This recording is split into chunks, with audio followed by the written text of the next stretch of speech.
एक जीत डबल खुशी, शाहीनों ने मैच में फतह के साथ 60 टी20 सीरीज में भी कामयाबी समेट ली। जनूबी अफ्रीका को फैसलाकुन मैच में 4 विकेटों से शिकस्त दे दी। पोर्टीज ने पहले खेलते हुए 9 विकेटों के नुकसान पर 139 रन बनाए। शाहीन अफरीदी ने पहले ही ओवर में 2 खिलाड़ियों को बगैर खाता खोले पवेलियन भेजा। शाहीन ने क्विंटन डिकॉक और प्रेटोरिस को शिकार बनाया। इनिंग्स में 3 विकेटें हासिल की। फहीम अशरफ और उस्मान तारिक की 2-2 विकेटें। सलमान मिर्जा ने एक खिलाड़ी आउट किया। जवाब में पाकिस्तान की जिम्मेदाराना बैटिंग। बाबर आजम के शानदार 68 रन। कप्तान सलमान अली आगा ने 33 रन बनाए। साहिबजादा फरहान 19 और साम अयूब खाता खोले बगैर ही पवेलियन लौट गए।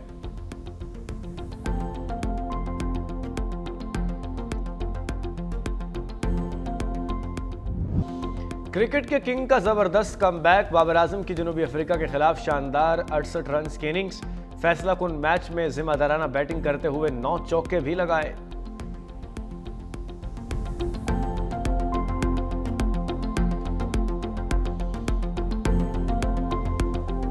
सदर मुमलिकत ने मकबूजा कश्मीर की आज़ादी को वक्त की ज़रूरत करार दे दिया। गिलगित बल्तिस्तान में तकरीब से खिताब में कहा, मकबूजा कश्मीर आज भी भारतीय तसल्लुत का शिकार है।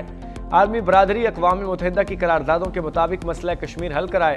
भारत में मुसलमानों पर मुजालिम इंतहा को पहुंच चुके। मुस्लिम अक्सरियत को अक़लियत में तब्दील किया जा रहा है। गिलगित बल्तिस्तान ने 1947 में जहाद करके पाकिस्तान से इल्हाक किया। उनके अवाम की बहादुरी को कभी फरामोश नहीं कर सकते।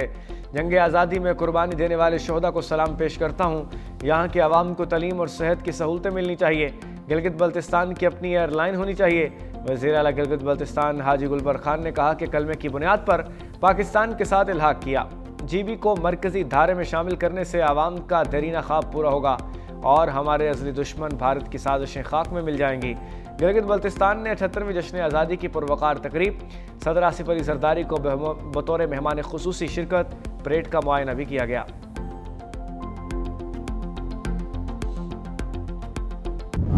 मोदी सरकार की पाकिस्तान के खिलाफ साजिशी फिल्म एक बार फिर फ्लॉप हो गई। सिक्योरिटी इदारों ने भारत की एक और कार्रवाई बेनकाब कर दी। हिंदुस्तान के लिए जासूसी करने वाला मल्लाह गिरफ्तार। फौजी वर्दियां बरामद। वज़ीर इत्तलात अता उल्लाह ने बताया कि ऑपरेशन सिंदूर की नाकामी के बाद भारत ने झूठी महमाद शुरू की। एजाज मल्लाह नामी मछेरे को गिरफ्तार करके नामालूम मकाम पर मुंतकिल किया। भारतीय खुफिया एजेंसी ने एजाज को अपने लिए काम करने पर रवाना किया। आर्मी, नेवी और रेंजर्स की वर्दियां खरीदने की हिदायत की। वर्दियां खरीदते हुए पाकिस्तानी एजेंसियों ने निगरानी शुरू कर दी। एजाज मल्लाह को भारत जाते हुए गिरफ्तार किया गया। तलाल चौधरी ने कहा, भारत शिकस्त के बाद दोबारा कुछ प्लान कर रहा है। पहले सिंदूर ऑपरेशन, अब प्रोपेगेंडा ऑपरेशन चलाया जा रहा है। भारत को कहना चाहते हैं हमारे इदारे चौकन्ना है। एजाज मल्लाह ने इतराफी बयान में कहा कि भारतीय एजेंसियों ने मुझे समंदर से गिरफ्तार किया।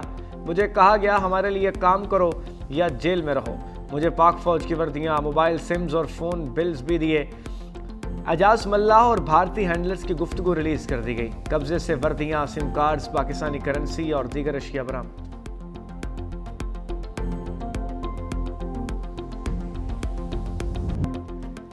पाकिस्तान ने अफगान तालिबान रजीम के तर्जुमान का गुमराह कुन बयान मुस्तरद कर दिया।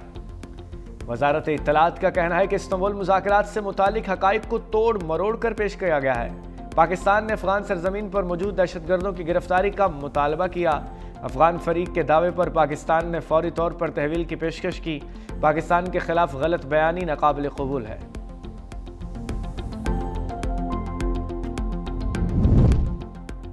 वज़ीर आज़म आज़ाद कश्मीर के खिलाफ तहरीक अदम एतमाद का मामला लटक गया। आइंदा 3 से 4 रोज़ तक भी पेश किए जाने का इम्कान नहीं। आज़ाद कश्मीर की वजारत उज़्मा के लिए उम्मीदवार भी फाइनल न हो सका। पीपल्स पार्टी की नून लीग को शराकत इक़्तिदार के फार्मूले पर आमादा करने की कोशिशें। शाजिया मरी कहती हैं, माजी में अददी बरतरी के बावजूद हुकूमत बनाने नहीं दी गई। आज़ाद कश्मीर में सियासी इस्तेहकाम बहाल करेंगे। अब पीपल्स पार्टी आज़ाद कश्मीर में हुकूमत बनाने को तैयार है।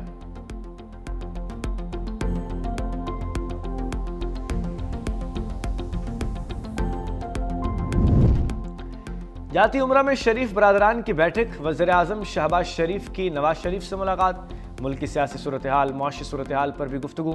आज़ाद कश्मीर की सियासी सूरत हाल पर भी बातचीत की गई। वज़ीर आज़म शहबाज शरीफ ने पाक अफगान मुआहदे और दौरा सऊदी अरब से मुताल्लिक आगाह किया।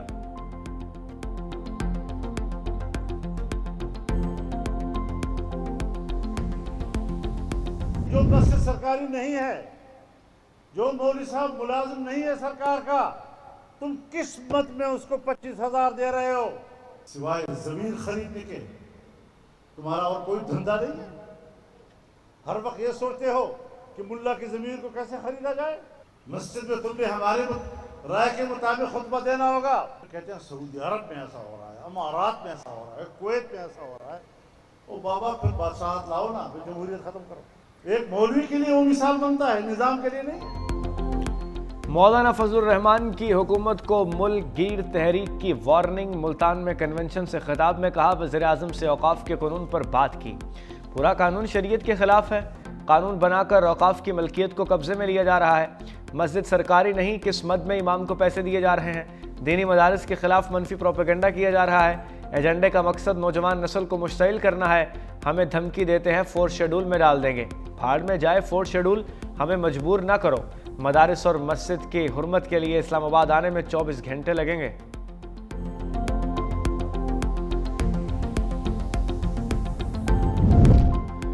खैबर पख्तूनख्वा में अमन व अमान पर बड़ी बैठक सजेगी। कौमी अमन जरगा 6 नवंबर को बुलाए जाने का इम्कान है। वज़ीर आला सुहेल अफरीदी और स्पीकर खैबर पख्तूनख्वा बाबर सलीम सवाती की मुलाकात। अमन जरगे में शिरकत के लिए मौलाना फजलुर रहमान, नैमुल वली, सराजुल हक, अमीर मकाम, आफ्ताब शेरपाओ को दावतनामे भेज दिए गए। सिक्योरिटी हुकाम को भी कौमी जरगे में मदऊ किए जाने पर इतफाक। गवर्नर फैसल करीम कुंडी को खुसूसी दावत दी जाएगी। कौमी जरगे में सिविल सोसाइटी को भी ऑन बोर्ड रखा जाएगा।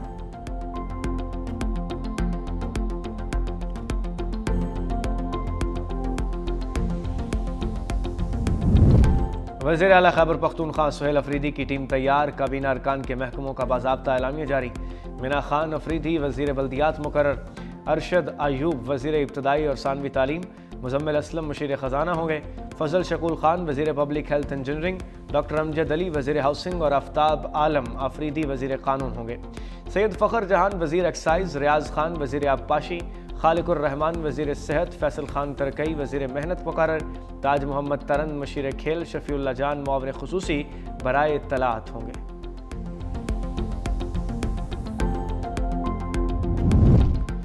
सियासी पारा नीचे लाने के लिए साबिक खिलाड़ी मैदान में आ गए। तहरीक इंसाफ के साबिक रहनुमाओं का वुज़रा और मौलाना फजलुर रहमान से मुलाकातों का फैसला। कहा, पीटीआई की मौजूदा क़यादत बानी पीटीआई और दीगर सियासी कैदियों को बाहर नहीं निकाल सकती। फवाद चौधरी कहते हैं, तहरीक इंसाफ एक कदम पीछे हटे, हुकूमत एक कदम आगे बढ़ाए। शाह महमूद कुरैशी, एजाज चौधरी और दीगर रहनुमाओं से मुलाकातें हुई।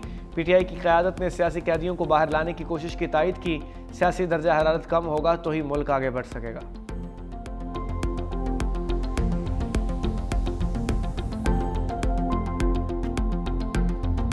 वज़ीर ख़ारजा इसाक डार का पाकिस्तान के सफारती किरदार को मज़ीद मजबूत बनाने पर जोर। सफारती मिशंस की कारकर्दगी को स्ट्रेटजिक अहदाफ से हम आहंग करने की हिदायत। इदारा जाती फ़ालियत में बेहतरी के लिए बैनुल ज़राती महंगी बढ़ाने की ज़रूरत है। दूसरी जानिब नायब वज़ीर आज़म वज़ीर ख़ारजा इसाक डार 3 नवंबर को तुर्किया रवाना होंगे। गज़ा सफारती अमन इजलास में शिरकत करेंगे। पाकिस्तान के अलावा कतर, तुर्किया, सऊदी अरब और मिस्र के वज़ीर ख़ारजा भी इस अहम इजलास का हिस्सा होंगे।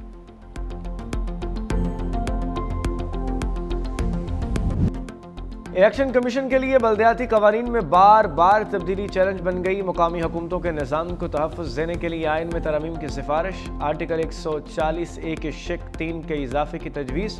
बल्दियाती इंतखाबात की मुद्दत ख़त्म करने के बाद 120 रोज़ में इंतखाबात कराना लाजिम करार देने की सिफारिश। लोकल गवर्नमेंट एक्ट में तब्दीली सिर्फ मुद्दत ख़त्म होने से 1 साल कबल तक मुमकिन होगी। मुद्दत ख़त्म होने के बाद किसी तरमीम का इतलाक़ तयशुदा इंतखाबात पर नहीं होगा। पंजाब असम्बली पहले ही आर्टिकल 144A में तब्दीली की करारदाद कौमी असम्बली और सेनेट सेक्रेटरीट को भिजवा चुकी।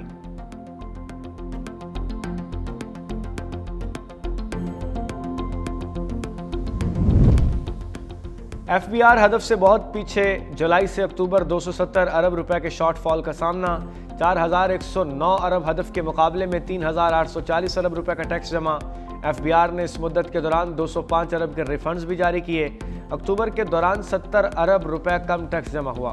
दूसरी जानिब इनकम टैक्स रिटर्न जमा कराने की डेडलाइन भी गुजर गई। इनकम टैक्स रिटर्न जमा कराने वालों में 17.6% का नुमाया इजाफा रिकॉर्ड।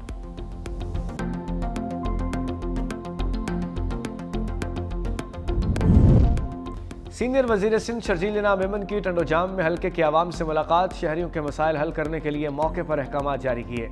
कहा, सिंध हुकूमत अवाम की खिदमत को इबादत समझती है।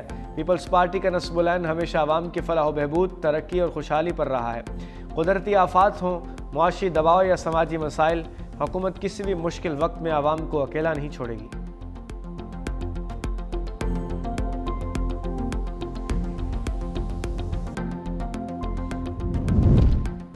अमीर बालाज कत्ल केस में नया मोड़, तीफी भट्ट का बेटा तादिल भट्ट भी नामजद। मकतूल के भाई ने तफ्तीश के दौरान बताया, कत्ल के वक्त तादिल भट्ट साथी के साथ गाड़ी में मौजूद था। तीफी भट्ट और गोगी भट्ट पहले से गाड़ी में मौजूद थे। कत्ल केस की तहकीकात सीसीडी के सुपुर्द कर दी गई।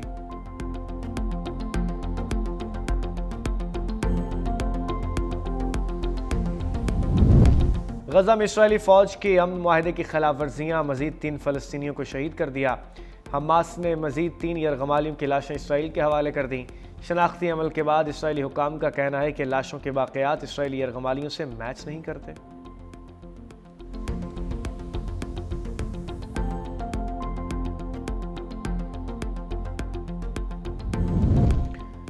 तुर्क वज़ीर ख़ारजा हकान फ़िदान से इस्तंबुल में हमास के सीनियर रहनुमा खलील अल हैया की मुलाकात। गजा में जंगबंदी की ताज़ा सूरत हाल और इंसानी इमदाद की फराहमी पर गुफ्तगू। यरगमालियों की लाशें निकालने के तरीक़ेकार पर भी बातचीत।